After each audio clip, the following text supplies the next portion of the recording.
তো সিলেবাসের মধ্যে মেনলি এই টপিকগুলো আছে। সলিড, অ্যামরফাস সলিড বলতে কি বোঝায়, ক্রিস্টালাইন সলিড বলতে কি বোঝায়, এটা discussion just. Okay, next lattice translation vectors, translation symmetry কি, বিভিন্ন রকম সিমেট্রি নিয়ে ডিসকাস করতে বলার নেই, কিন্তু আমরা একটু দেখবো আর কি যে সিমেট্রি বলতে কি বোঝায়, পার্টিকুলারলি আমরা এই ট্রান্সলেশনাল সিমেট্রি কিভাবে ডিসক্রাইব করা যায় সেটা নিয়ে ডিসকাস করবো। তারপর lattice, lattice with basis central and non central elements, unit cell. Lattice গুলোর যে বিভিন্ন রকম ক্লাসিফিকেশন, নামগুলো আসলে পরপর মানে এগুলো দেয়, স্পেশালি তথ্যগুলোকে দেওয়া নেই, randomly দেওয়া রয়েছে। টাইপস অফ ল্যাটিস, আমরা স্ট্রাকচার নিয়ে ডিসকাস করব। তারপর মিলার ইন্ডিসেস, মিলার ইন্ডিসেস বলতে কি বোঝায়, কিভাবে ক্রিস্টালোগ্রাফিক প্লেনকে ডিসক্রাইব করা হয় with the help of three integers, with the help of Miller indices কিভাবে ক্রিস্টালোগ্রাফিক প্লেনকে ডিসক্রাইব করতে হয় সেটা দেখবো। তারপর রেসিপ্রোকাল ল্যাটিস বলতে কি বোঝায় সেটা নিয়ে পড়বো। ব্রিলওয়া জোন্স, এই কথাটা তো অনেকবার ইউজ করা হয়েছে, particularly in the context of band theory of solids. তো এখানে জিনিসটাকে আমরা দেখবো আর কি যে what is physically meant by Brillouin zones. Next, x ray crystallography, x ray technique use করে কিভাবে ক্রিস্টাল স্ট্রাকচারকে প্রুভ করা যায়। আমরা পার্টিকুলারলি এখানে এক্স রে ডিফ্রাকশন টেকনিক নিয়ে ডিসকাস করব। ব্র্যাগস ল, লাউ ডিফ্রাকশন ল, সেটা সিলেবাসের মধ্যে মেনশন করা নেই, কিন্তু লাউ ডিফ্রাকশনটা মোর ফান্ডামেন্টাল দেন ব্র্যাগস ল। আমরা প্রথমে লাউ ডিফ্রাকশনটা ডিসকাস করব, করে তারপর এই ব্র্যাগস ল বা ব্র্যাগস ডিফ্রাকশন ল এর মধ্যে যাব। ওকে, সৌমিকা আছো এখানে? সৌমিকা আছো? হ্যালো?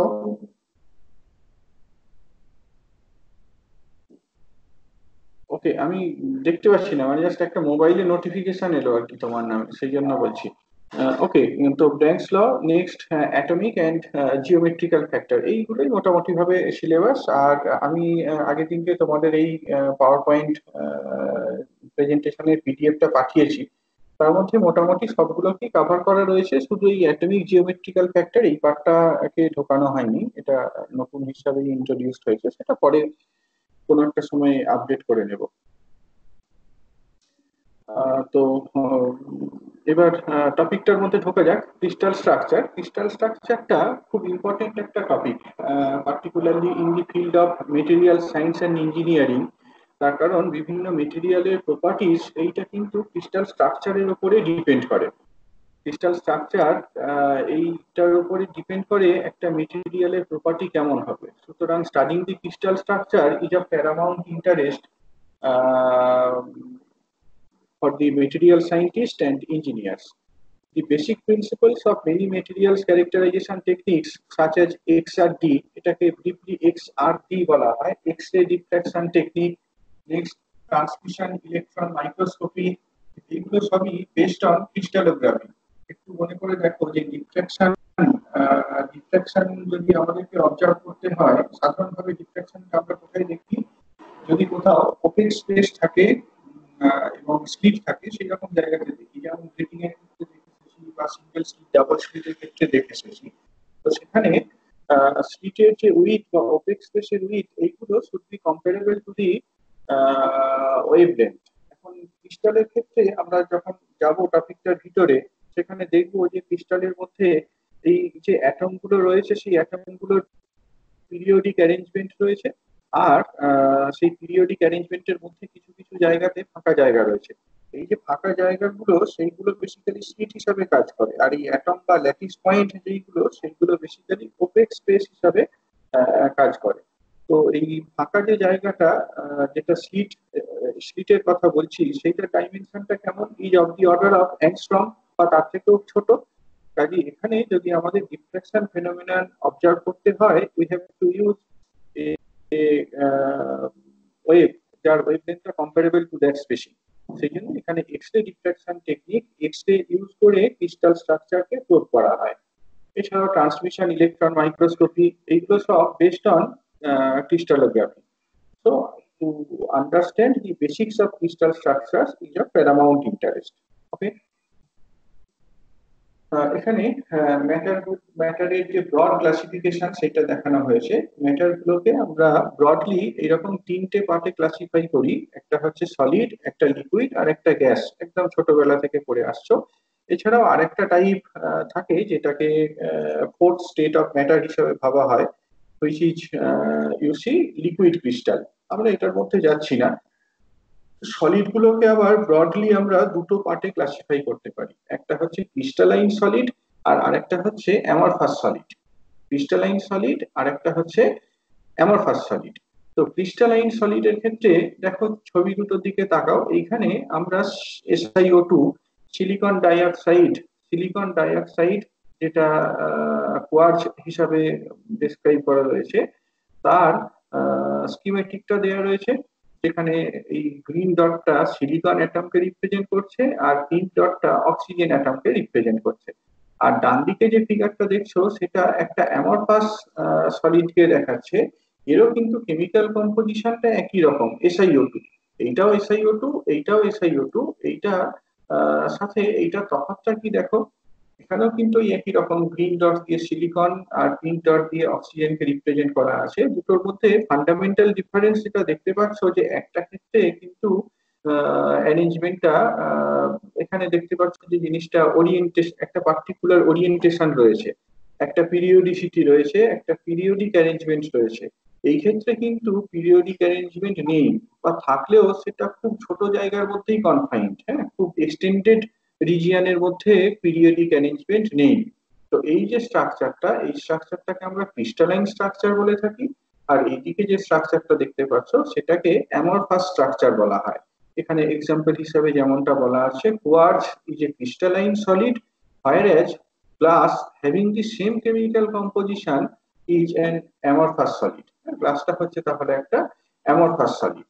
এছাড়াও আরেকটা ভ্যারাইটি, থার্ড টাইপ বলা যেতে পারে কোয়াসি ক্রিস্টাল, যেটা নিয়ে আমরা এখানে ডিসকাস করছি না। তো তাহলে ক্রিস্টালাইন সলিড বলতে আমরা সেই সলিড গুলোকেই বুঝবো যেখানে there is periodic arrangement of atoms, there is a definite repetitive pattern. On the other hand, in amorphous solid the atoms are randomly arranged. Amorphous সলিডের ক্ষেত্রে এই অ্যাটম গুলো র্যান্ডমলি অ্যারেঞ্জ রয়েছে। ওকে, এটাই হচ্ছে basic difference between crystalline solid and amorphous solid. আমরা এখানে crystalline সলিডের মধ্যে ডিসকাশনটা করতে থাকবো।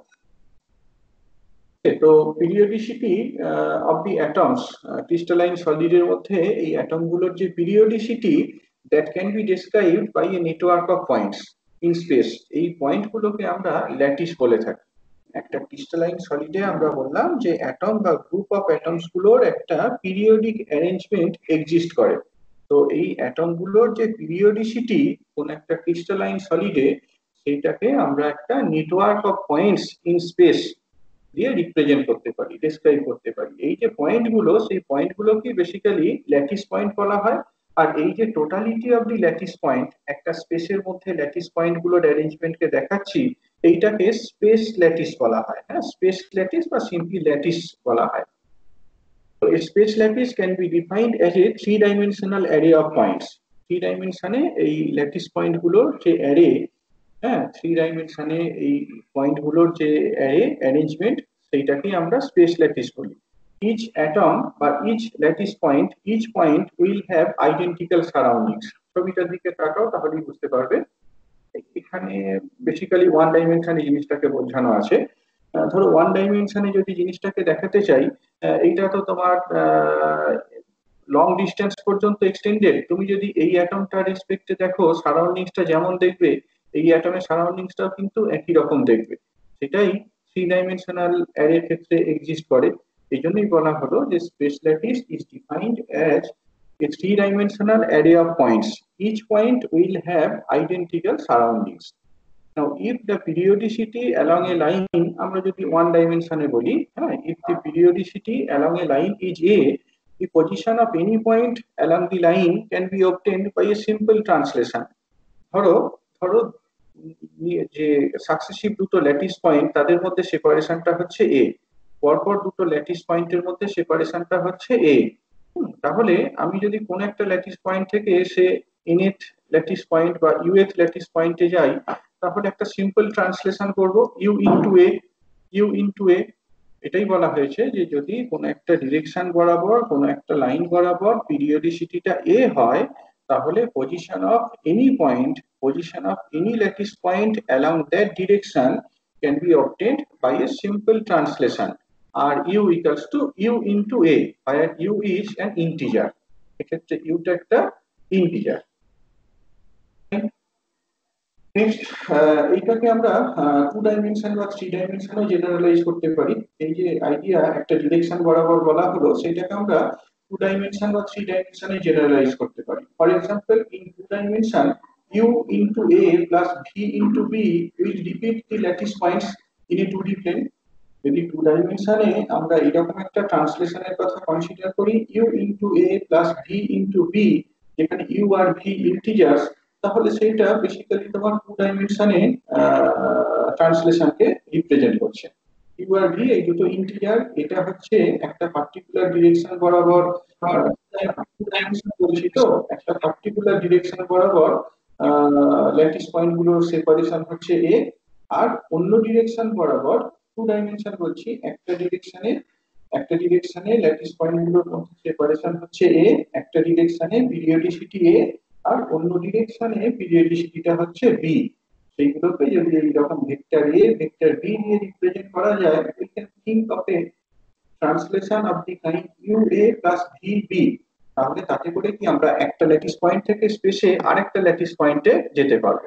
দেখো এই যে এখানে এখানে বেসিক্যালি একটা টু ডাইমেনশনাল স্পেস ল্যাটিসকে বোঝানো রয়েছে। এইটা বেসিক্যালি একটা টু ডাইমেনশনাল স্পেস ল্যাটিসকে ডেসক্রাইব করছে। এই যে পয়েন্ট বা এই পয়েন্টগুলো সব এক একটা ল্যাটিস পয়েন্ট। এই পয়েন্টগুলো এক একটা ল্যাটিস পয়েন্ট। ফিজিক্যালি এরা কি মিন করছে?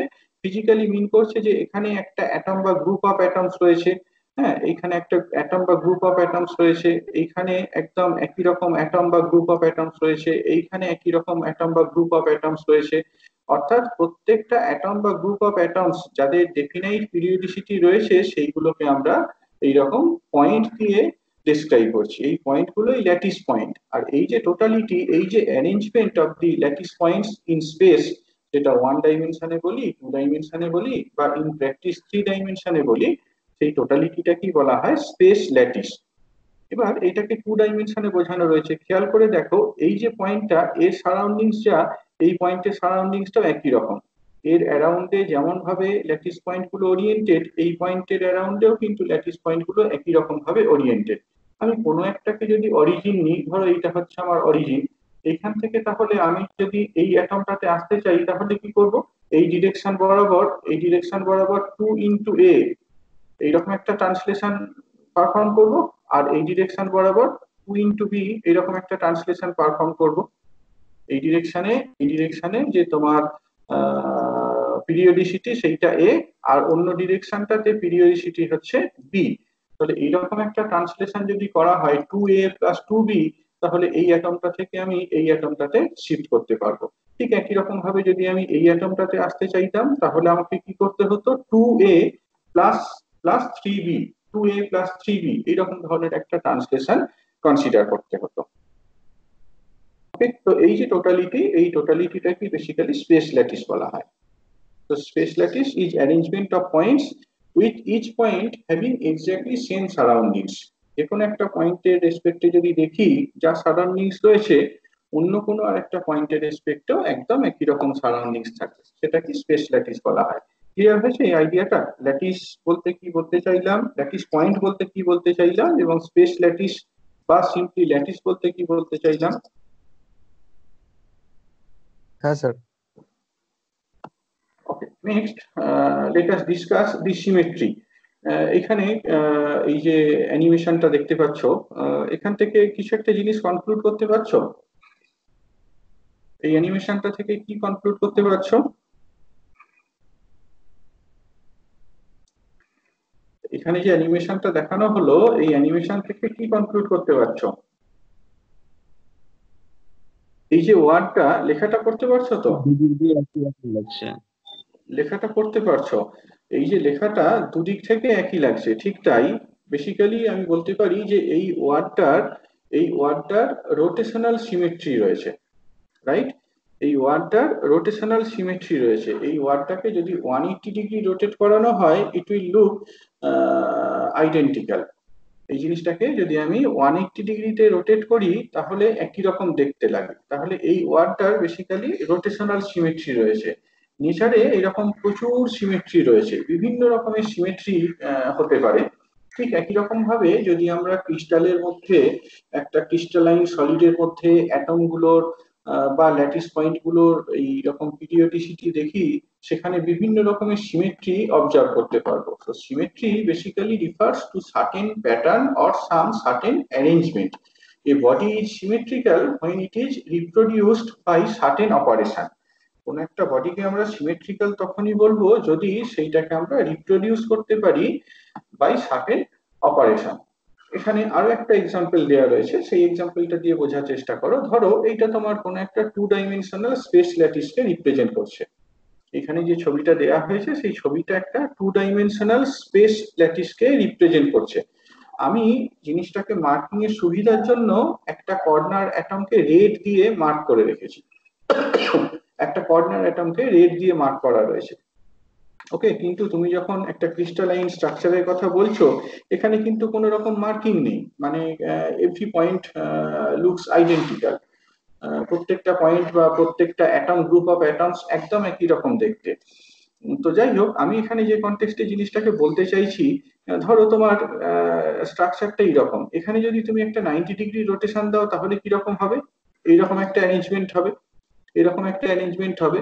যদি এই রেড কালারটা না থাকতো, আমি আবার বলছি রেড কালারটা আমাদের বোঝানোর সুবিধার জন্য দিয়েছি, ইন প্র্যাকটিস এরকম কোনো কালার পয়েন্ট নেই। হ্যাঁ, তো এখানে যদি একটা 90 ডিগ্রি ওরিয়েন্টেশন দিই তাহলেও কিন্তু দেখো অ্যারেঞ্জমেন্টটা একই রকম লাগে, প্যাটার্নটা একই রকম থাকে।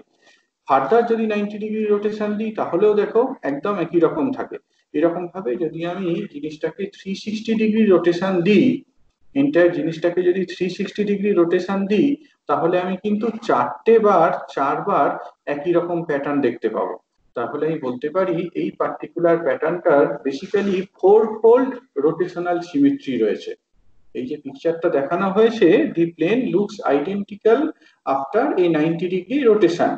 The plane has thus four-fold rotational symmetry as it repeats itself 4 times in a full 360 degree rotation. পুরো জিনিসটাকে যদি 360 তে রোটেট করানো হয় তাহলে চারবার প্যাটার্নটা রিপিটেড হয়, অর্থাৎ এই প্যাটার্নটার 4-fold রোটেশনাল সিমেট্রি রয়েছে।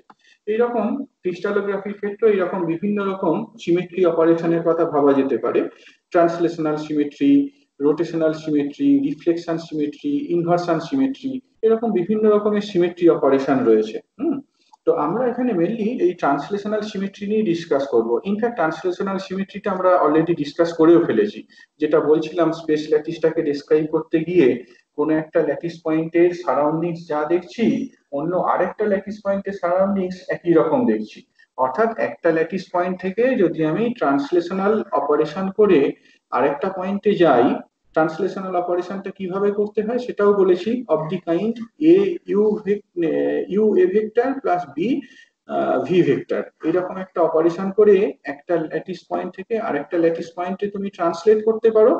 দি স্ট্রাকচার উইল লুক আইডেন্টিক্যাল, স্ট্রাকচারটাকে একই রকম দেখতে লাগবে। তাহলে এই ক্রিস্টালগুলোর মধ্যে যে অ্যাটমের periodic arrangement, that bears translational symmetry বা ট্রান্সলেশন সিমেট্রি। এখানে সেই কথাটাকে আবার বলা রয়েছে, একই জিনিস। প্রথম যে ফিগারটা দেখতে পাচ্ছ, এখানে পয়েন্ট গুলোকে এরকম ভাবে ডিনোট করা আছে। আমি যেখান থেকে ফিগারটা পেয়েছিলাম সেখানে এরকম ভাবেই দেওয়া রয়েছে। দি ফার্স্ট পয়েন্ট ইজ রিপিটেড, একদম প্রথম ফিগারটার দিকে যদি তাকাও, আমি জিনিসটাকে ওয়ান ডাইমেনশনে দেখানোর চেষ্টা করেছি। The first point is repeated at equal distances along a line by a translation UT1, যেখানে T1টা বেসিক্যালি ট্রান্সলেশন ভেক্টর আর ইউটা হচ্ছে ইন্টিজার। দুটো ল্যাটিস পয়েন্টের মধ্যে সেপারেশনটা এখানে T1 দিয়ে ডিনোট করা রয়েছে। একটা পয়েন্ট থেকে যদি আরেকটা পয়েন্টে আমাকে ট্রান্সলেট করতে হয় তাহলে এই T1টাকে একটা ইন্টিজার দিয়ে মাল্টিপ্লাই করতে হবে, UT1। এইরকম একটা ট্রান্সলেশন অপারেশনের কথা ভাবতে হবে। তাতে করে সিস্টেমটার বা স্ট্রাকচারটার সিমেট্রিটা কিন্তু রিটেন্ড হবে, একই রকম থাকবে। এই পয়েন্ট থেকে যদি আমি স্ট্রাকচারটাকে দেখি, যা দেখবো এইদিকেও তো অ্যারেঞ্জমেন্ট রয়েছে বাম দিকে, এই পয়েন্ট থেকে যদি দেখি তাহলেও স্ট্রাকচারটাকে একই রকম দেখবো। Same idea holds for two dimensional arrangement as well. তাহলে এটাকে আমরা জেনারেলাইজ করতে পারি এইরকম ভাবে।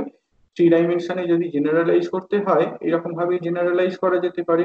Translation on a point with coordinate x y z to x plus a y plus b z plus c, এরকম ভাবে আমরা ট্রান্সলেট করতে পারি। থ্রি ডাইমেনশনে কোনো একটা point that is x y z থেকে x plus a y plus b z plus c এই জায়গাতে যেতে পারি। আচ্ছা একটু হোল্ড করো, হ্যাঁ একটা জাস্ট ফোন আছে।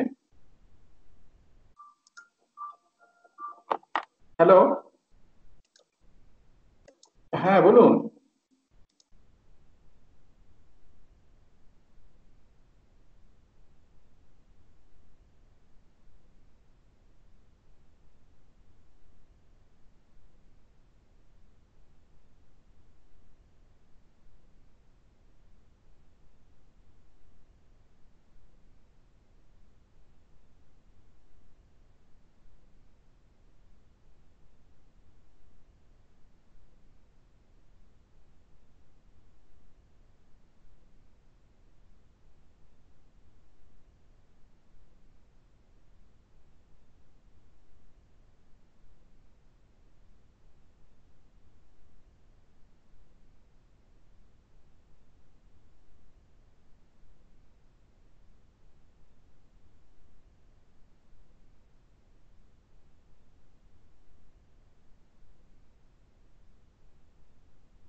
ওকে, তো এটাই আর কি, শুনতে পাচ্ছ না?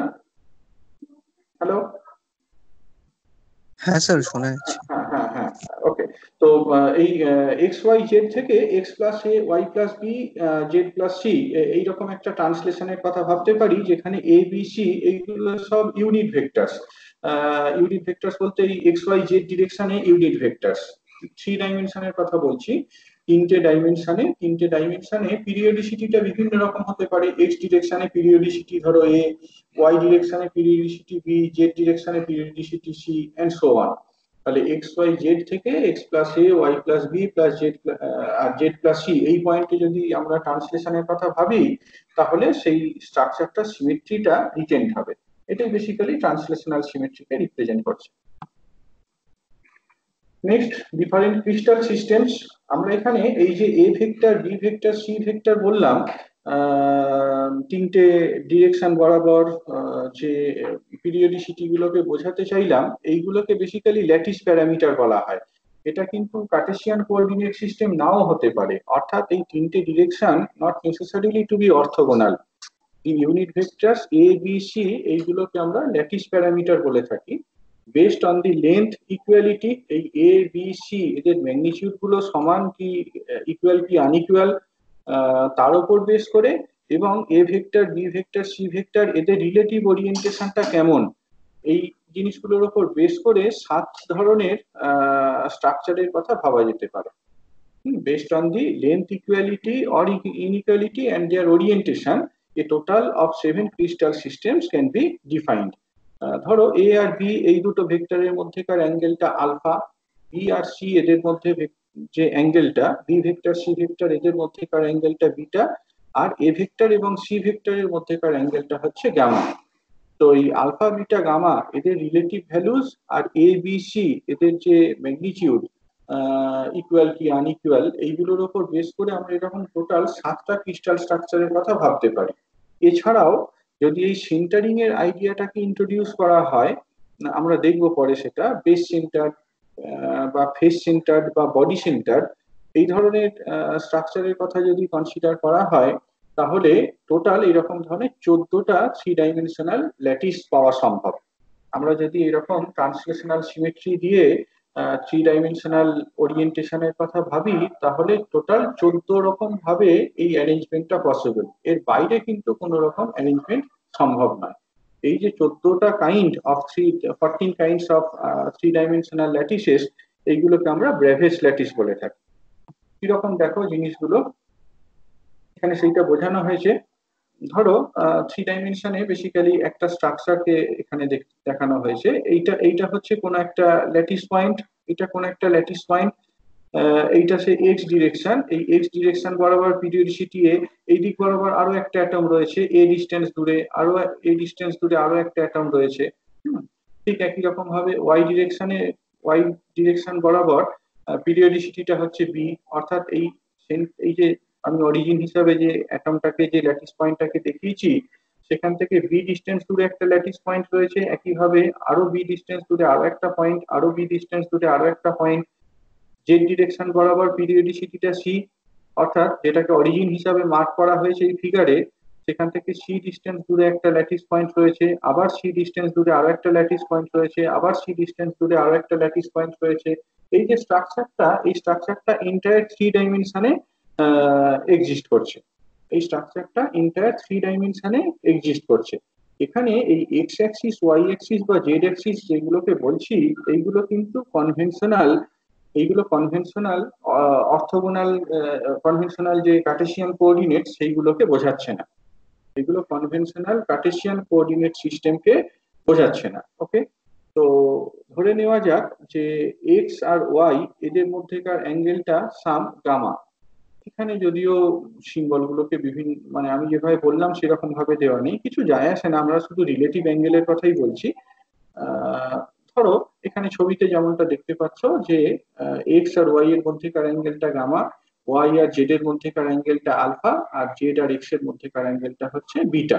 এই alpha value, beta value, gamma value কত, এ বি সি এদের ম্যাগনিটিউড গুলো কত, এর উপর বেস করে আমরা 14 ধরনের স্ট্রাকচার পেতে পারি।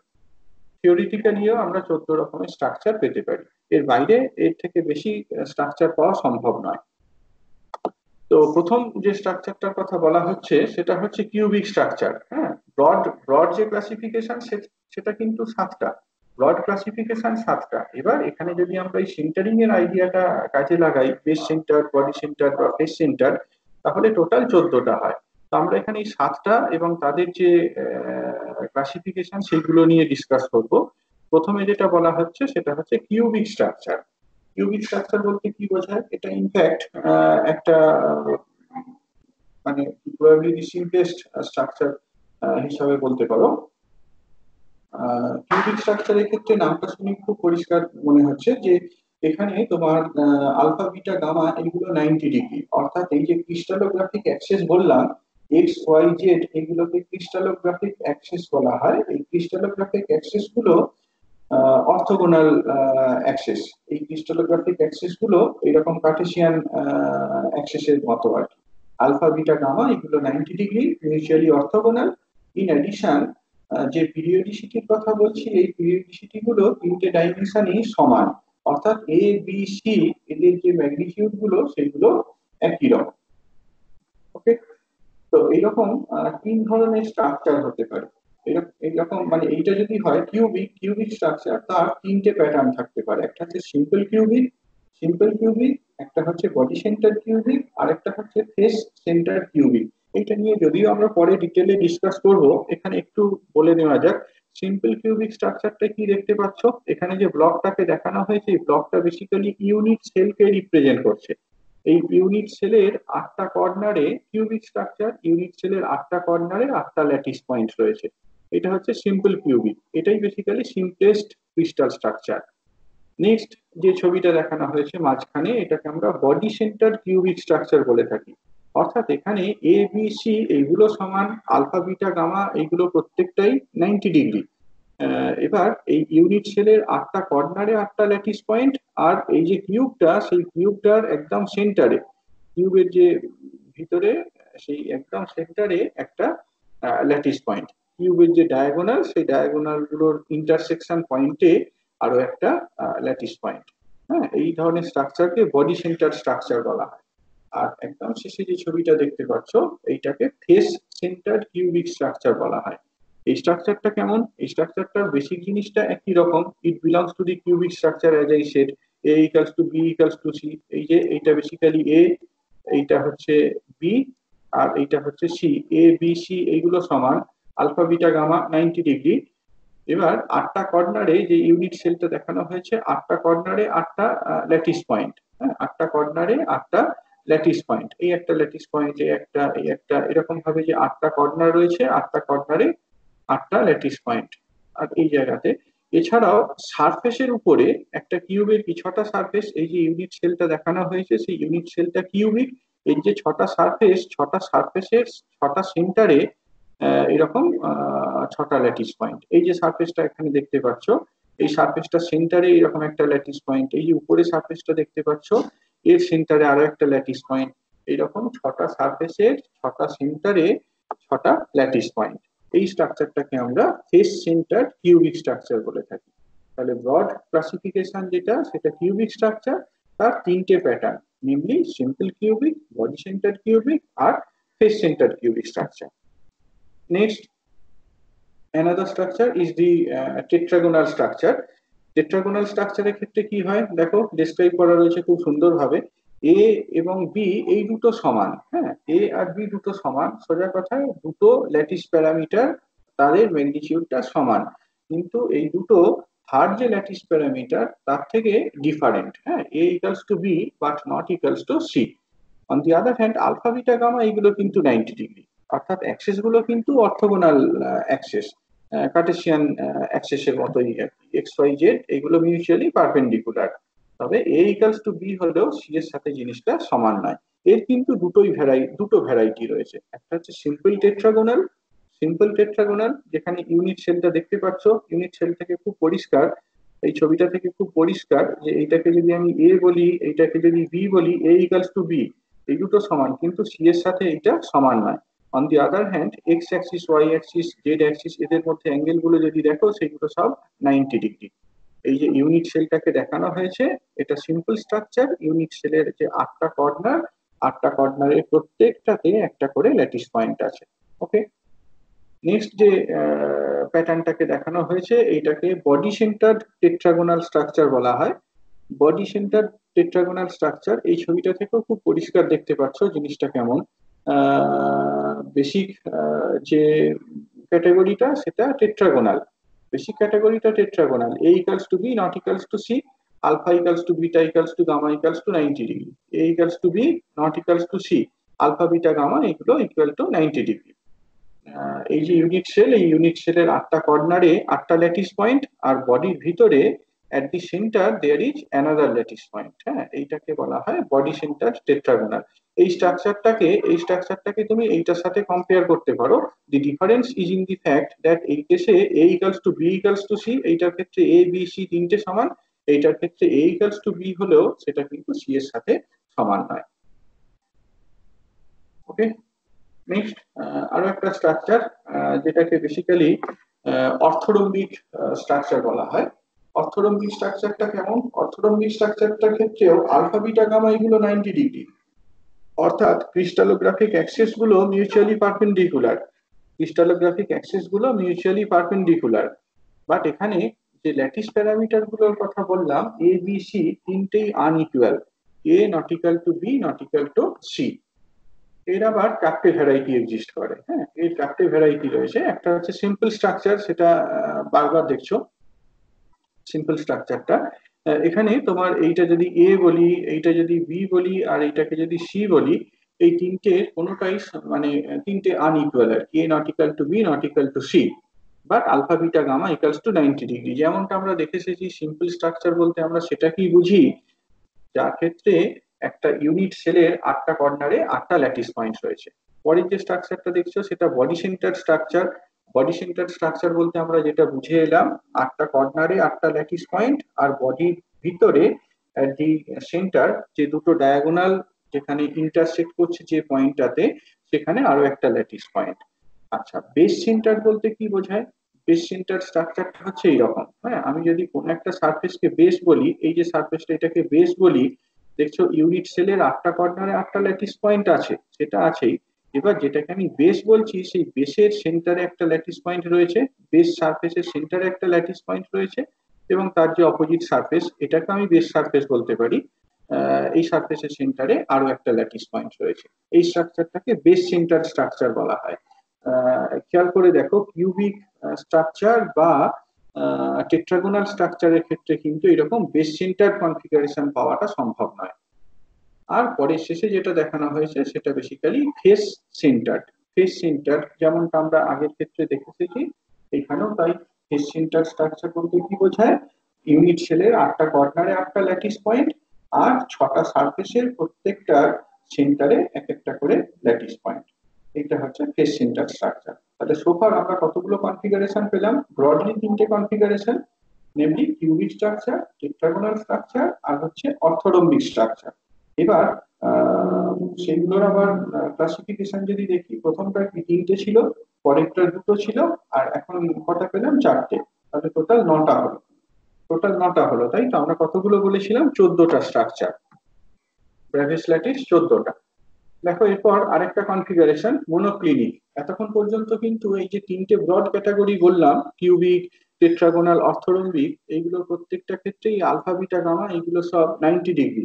ক্রিস্টালোগ্রাফিক অ্যাক্সিস গুলো মিউচুয়ালি পারপেন্ডিকুলার। এরপরে যেগুলো ডিসকাস করছি সেইগুলোর ক্ষেত্রে দেখো কেমন ভাবে ডিফার করছে।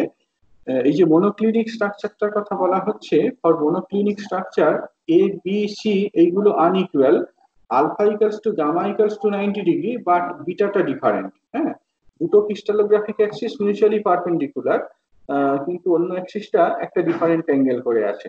সেটা এইরকম ধরনের একটা স্ট্রাকচার। সিম্পল স্ট্রাকচার বলতে আমরা যেটা বারবার বলছি যে জাস্ট ইউনিট সেলের 8টা কর্নারে 8টা ল্যাটিস পয়েন্ট, সেটাই সিম্পল স্ট্রাকচার। এর পাশাপাশি আরেকটা বেস সেন্টার স্ট্রাকচার মনোক্লিনিক কনফিগারেশনের জন্য পাওয়া যায়। অর্থাৎ ইউনিট সেলের 8টা কর্নারে 8টা ল্যাটিস পয়েন্ট আর বেস সারফেস গুলোর সেন্টারে একটা করে ল্যাটিস পয়েন্ট। তাহলে এখানে আরো দুটো ভ্যারাইটি পাওয়া গেল। Next, trigonal or rhombohedral. এই স্ট্রাকচারের ক্ষেত্রে কি হয়? এই স্ট্রাকচারের ক্ষেত্রে এইটা বোধহয় ভুল লেখা হয়েছে, টাইপিং এরার এখানে আছে। এখানে একটা টাইপিং এরার রয়েছে, একটু কারেকশন করে নিও। এইটা বোধহয় A nauticals to B nauticals to alpha nauticals to beta nauticals to gamma nauticals to 90 degree হওয়া উচিত। এটা আমি দেখছি, মানে একটা এতে সামারাইজ করা রয়েছে, সেখানে গিয়ে হচ্ছে। আলফা বিটা গামা সমান হবে কিন্তু 90 ডিগ্রি হবে না, এরকম কিছু হবে। হ্যাঁ হ্যাঁ, সেটাও হতে পারে, সেটাও হতে পারে, ঠিকই ঠিকই বলছো। Alpha equals to beta equals to gamma, but এটা not equals to 90 degree, not equals to 90 degree. Otherwise তোমার এটা কিউবিক স্ট্রাকচার রিপ্রেজেন্ট করতো। যাই হোক, আমি এটা পরে ক্লিয়ার করছি, আমার জিওমেট্রিটা এতটা মাথায় নেই। এইরকম ট্রাইগোনাল বা রম্বোহেড্রাল স্ট্রাকচারের ক্ষেত্রে A equals to B equals to C, 3টে ল্যাটিস প্যারামিটার, এদের লেন্থ গুলো সমান, বাট ক্রিস্টালোগ্রাফিক অ্যাক্সেস গুলো মিউচুয়ালি পারপেন্ডিকুলার নয়। এর কিন্তু একটাই কনফিগারেশন, সেটা হচ্ছে রম্বোহেড্রাল। হ্যাঁ, rhombohedral configuration. Next, hexagonal structure. Hexagonal স্ট্রাকচারের ক্ষেত্রে কি হয়? A equals to B but not equals to C, A equals to B not equals to C, alpha equals to beta, এই দুটো 90 ডিগ্রি, বাট গামাটা হচ্ছে 120 ডিগ্রি। এর ক্ষেত্রেও এরকম ধরনের একটা স্ট্রাকচার, হেক্সাগোনাল স্ট্রাকচার এইরকম পাওয়া যায়। হ্যাঁ, এটা হেক্সাগোনাল স্ট্রাকচার। নেক্সট, আরেকটা স্ট্রাকচার, ট্রাইক্লিনিক স্ট্রাকচার। ট্রাইক্লিনিক স্ট্রাকচারের ক্ষেত্রে কেমন? A not equals to B not equals to C. Okay, ঠিকই বলেছো। তাহলে ট্রাইগোনাল স্ট্রাকচারটার ক্ষেত্রে এই 5 নম্বরে যেটা দেখালাম, alpha equals to beta equals to gamma, but সেইটা নট ইকাল টু 90 ডিগ্রি। এটাই ট্রাইক্লিনিকের ক্ষেত্রে A not equal to B not equals to C, but alpha not equal to beta not equal to gamma not equal to 90 degree. এক্ষেত্রে এইরকম ধরনের একটা simple structure পাওয়া যায়। এইটাই হচ্ছে টোটাল 14টা কনফিগারেশন। হ্যাঁ, এখানে জিনিসটাকে সামারাইজ করা রয়েছে, দাঁড়াও একবার একটু দেখে নি, মিলিয়ে নি। ট্রাইগোনালটা কি বললাম? হ্যাঁ, এইটাই এইটাই ঠিকই আছে। হ্যাঁ, যেটা এই প্রত্যয় বললো সেটাই। আলফা বিটা গামা 3টে সমান, কিন্তু কোনোটাই 90 ডিগ্রির সাথে সমান নয়। এখানে জিনিসটাকে সামারাইজ করা রয়েছে, যে 7টা টাইপের কথা বললাম, দেখো কি কি সেইগুলো। একটা হচ্ছে কিউবিক, একটা টেট্রাগোনাল, অর্থোরম্বিক, মনোক্লিনিক, ট্রাইক্লিনিক, ট্রাইগোনাল আর হেক্সাগোনাল। এই 7টা ভ্যারাইটির কথা বললাম। কিউবিকের ক্ষেত্রে কি হয় আমরা ডিসকাস করলাম, এ বি সি তিনটে সমান ক্রিস্টালোগ্রাফিক অ্যাক্সিস গুলো অর্থোগোনাল, মিউচুয়ালি পারপেন্ডিকুলার। টেট্রাগোনালের ক্ষেত্রে কি A equals to B not equals to C, crystallographic axis গুলো মিউচুয়ালি অর্থোগোনাল। তারপর অর্থোরম্বিক ক্রিস্টালের ক্ষেত্রে এ বি সি কোনোটাই সমান নয়, কিন্তু ক্রিস্টালোগ্রাফিক অ্যাক্সিস গুলো মিউচুয়ালি পারপেন্ডিকুলার। এক্সাম্পলস গুলো এখানে দেওয়া রয়েছে। সোডিয়াম ক্লোরাইড, হ্যাঁ সোডিয়াম ক্লোরাইড ক্রিস্টালটা কিউবিক ক্রিস্টাল, NaClO2 CaF2 এইগুলো সব cubic crystal, cubic structure follow করে, কিউবিক স্ট্রাকচার দেখায়। টেট্রাগোনালের ক্ষেত্রে কি রকম, SnO2 NiSO4, অর্থোরম্বিক structure KNO3 BaSO4 MgSO4 এদের ক্ষেত্রে পাওয়া যায়। মনোক্লিনিক ক্রিস্টালের ডেফিনিশন কি বলা হলো, A B C unequal, alpha equals to beta equals to 90 degree but gamma not equal to 90 degree. Examples হচ্ছে FeSO4 Na2SO4 এইগুলো। ট্রাইক্লিনিকের ক্ষেত্রে এ বি সি তিনটে আনইকুয়াল, আলফা বিটা গামা এরাও প্রত্যেকেই আনইকুয়াল টু 90 ডিগ্রি। CuSO4 বা K2Cr2O7 এইগুলো এক্সাম্পল। ট্রাইগোনালের ক্ষেত্রে এক্সাম্পল হচ্ছে CaSO4। হেক্সাগোনাল স্ট্রাকচার এই যে কোয়ার্জ, হ্যাঁ SiO2 কোয়ার্জ যেটা একদম প্রথম দিকে অ্যামরফাস সলিড ক্রিস্টালাইন সলিডের ক্ষেত্রে বলছিলাম, ক্রিস্টালাইন সলিড কোয়ার্জ এইটা এরকম হেক্সাগোনাল স্ট্রাকচার এক্সিবিট করে। তো এই হচ্ছে তোমার ব্রড ক্যাটাগরি 7টা। এবার এদের ফার্দার যে ক্লাসিফিকেশন গুলো ডিসকাস করেছি সেগুলো এখানে বলে দেওয়া রয়েছে। কিউবিক স্ট্রাকচার তার কি তিনটে ভ্যারাইটি, তার তিনটে orientation, simple, body centred, F centred. Simple স্ট্রাকচারকে পি সিম্বল দিয়ে রিপ্রেজেন্ট করা আছে, বডি সেন্টারকে আই দিয়ে রিপ্রেজেন্ট করা আছে, আর ফেস সেন্টারকে এফ দিয়ে রিপ্রেজেন্ট করা রয়েছে। আর যেটা বেস সেন্টার সেটাকে সি দিয়ে রিপ্রেজেন্ট করা আছে। তো কিউবিকের ক্ষেত্রে এরকম তিনটে, টেট্রাগোনালের ক্ষেত্রে পি আর আই দুটো, অর্থোরম্বিকের ক্ষেত্রে চারটে পি সি আই এফ, মনোক্লিনিকের ক্ষেত্রে দুটো পি আর সি, আর ট্রাইক্লিনিক, ট্রাইগোনাল বা হেক্সাগোনালের ক্ষেত্রে শুধুমাত্র সিম্পল স্ট্রাকচার পি দিয়ে যেগুলোকে রিপ্রেজেন্ট করা রয়েছে। টোটাল কাউন্ট করে দেখো দেয়ার আর 14 টাইপস। এইগুলোকেই ব্রেভিস ল্যাটিস বলা হয়। তুমি এইরকম কোনো কনফিগারেশন ড্র করতে পারো না আদার দ্যান দিস, এরকম কোনো কনফিগারেশন ড্র করতে পারবে না ল্যাটিস পয়েন্ট গুলো এরকম ট্রান্সলেশনাল সিমেট্রি মেনটেন করে এরকম কোনো কনফিগারেশন ড্র করতে পারবে না যেটাই 14টার বাইরে পড়ে। এটাই আর কি। ক্লিয়ার হয়েছে কি বললাম? কোনো প্রশ্ন থাকলে বলো।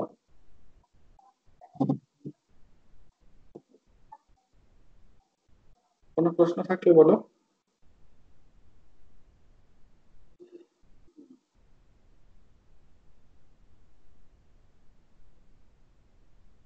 আছে কিছু?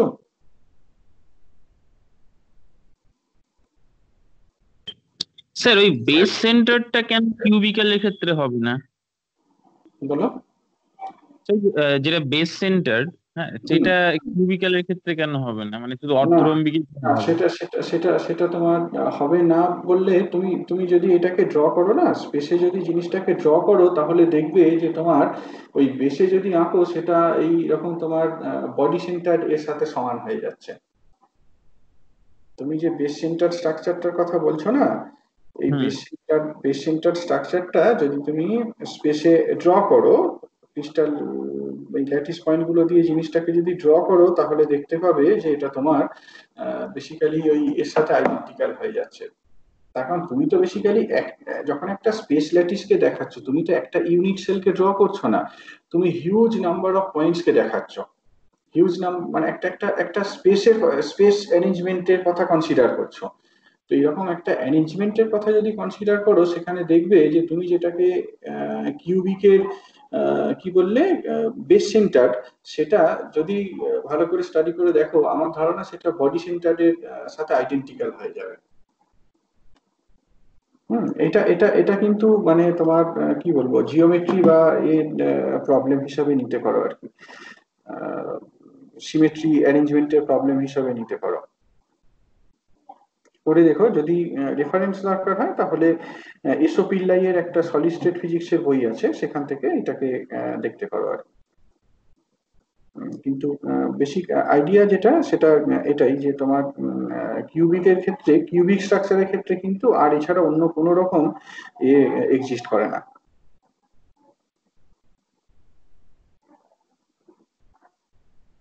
আচ্ছা স্যার। ঠিক আছে, চলো নেক্সট। এবার কিছু টার্মিনোলজি আমরা এখানে পার্টিকুলারলি ওই সিম্পল কিউবিক যে স্ট্রাকচারটা রয়েছে সেই সিম্পল কিউবিক স্ট্রাকচারটা নিয়েই ইন ডিটেল স্টাডি করব। সিম্পল কিউবিক স্ট্রাকচারের যে সিম্পল কিউবিক বলছি সরি, মানে কিউবিক স্ট্রাকচারের যে তিনটে ক্যাটাগরি সেইগুলো নিয়ে ডিসকাস করব। কিউবিক স্ট্রাকচারের যে তিনটে ক্যাটাগরি সেইগুলো নিয়ে ডিসকাস করব, simple cubic, body centred cubic আর ফেস সেন্টার্ড কিউবিক। হ্যাঁ, এই তিনটে স্ট্রাকচার নিয়ে ডিসকাস করবো আর কি। তো সেইগুলো করতে গিয়ে কিছু টার্মিনোলজি আমাদেরকে ইউজ করতে হবে। প্রথমে সেইগুলোর সাথে একটু কনভার্সেন্ট হয়ে নেওয়া যাক। প্রথমত coordination number.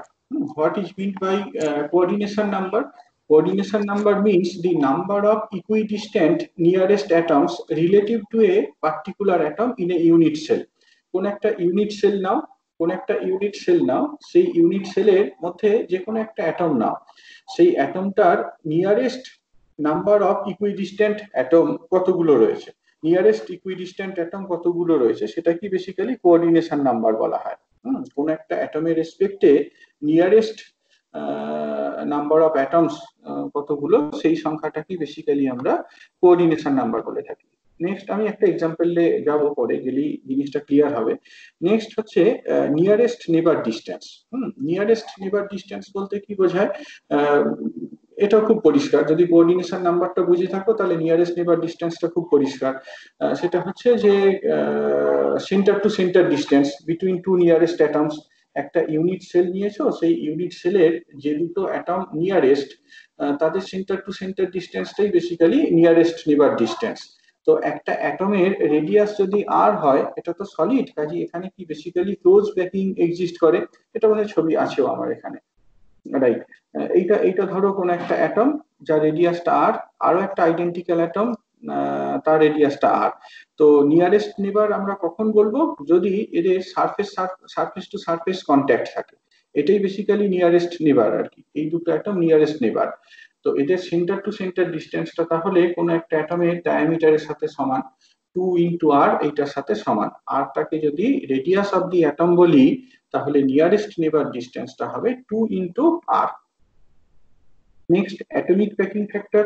What is meant by atomic packing factor? এটা অনেক সময় APF এরকম ভাবে অ্যাব্রিভিয়েট করা হয়, অ্যাটমিক প্যাকিং ফ্যাক্টর। এইটার মানে কি? অ্যাটমিক প্যাকিং ফ্যাক্টর মানে বোঝাচ্ছে যে একটা ইউনিট সেল নিয়েছো, সেই ইউনিট সেলের কতটা ভলিউম এফেক্টিভলি অ্যাটম দ্বারা ফিল্ড আপ রয়েছে।